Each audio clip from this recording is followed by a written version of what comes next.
সে প্রেগনেন্সির শুরু থেকে এই ৭ মাস পর্যন্ত হাজব্যান্ড পাশে ছিল। এখন সে অন্য জায়গায় চাকরির কারণে চলে গিয়েছে। সে ছাড়া শ্বশুরবাড়িতে আমি ভীষণ একা। সারাদিন রুমে টুকটাক কাজ। একা একা ভালো লাগে না, তাই সে যাওয়ার দিন বাবার বাড়ি এসেছি। ৮ মাস শুরু তো, তাই উঠতে বসতে ভীষণ কষ্ট। হাঁটাচলা করতে পারি না আগের মতো। ঘরে মা আছে, একটা বোনও আছে। আমি এসেছি তাদের কাছে, কিন্তু তাদের কাছে আমার কদর নেই মোটেও। জ্বর, সর্দি, হাত পায়ে ব্যথা সব নিয়ে ভুগছি।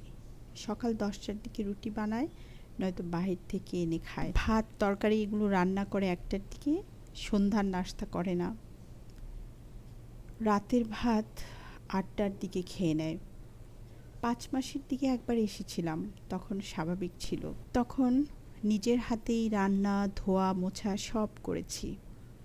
টাইম মতো খাবার খেতে পেরেছিলাম তখন। বিকালের নাস্তা বানাতে পেরেছিলাম তখন।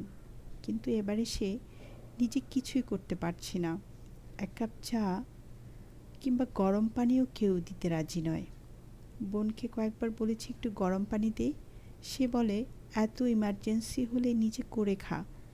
ভীষণ কান্না পেয়েছে, নিজে করে খেয়েছি। আমার মায়ের কাছেও আমার কোনো কদর নেই কেন জানি। যদি কিছু খেতে চাই, তখনই মা বলবে, এত খাই খাই করিস কেন? তাই আর এখন বলিও না। বোন সারাদিন রুমে ফোন নিয়ে, হয়তো টিভি নিয়ে থাকে। আমার মেয়ে হবে শুনে মা আমার উপর খুব বিরক্ত।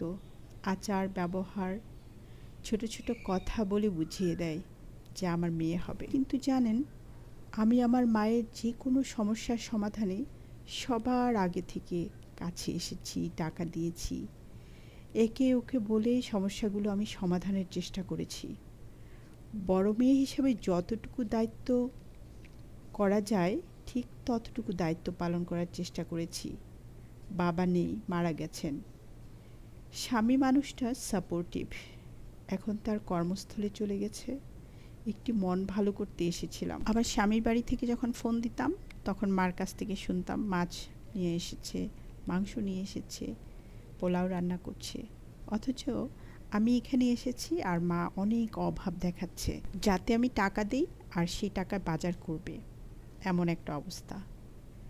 তাও দিয়েছিলাম যতবারই আসতাম, কিন্তু ভেবে দেখলাম মা বোনের আচরণ আমার মন কতটা ভেঙে দিয়েছে। মা আর বোনের কাছ থেকে পাওয়া কষ্টগুলো কাউকে বলা যায় না। অথচ বান্ধবীদের কাছে শুনেছি মার বাড়িতে আসলে মেয়েদেরকে কি যত্ন করে, আহার। আর আমার বুক ফেটে যাচ্ছে, কিন্তু মুখ ফাটছে না আমার যত্ন দেখে।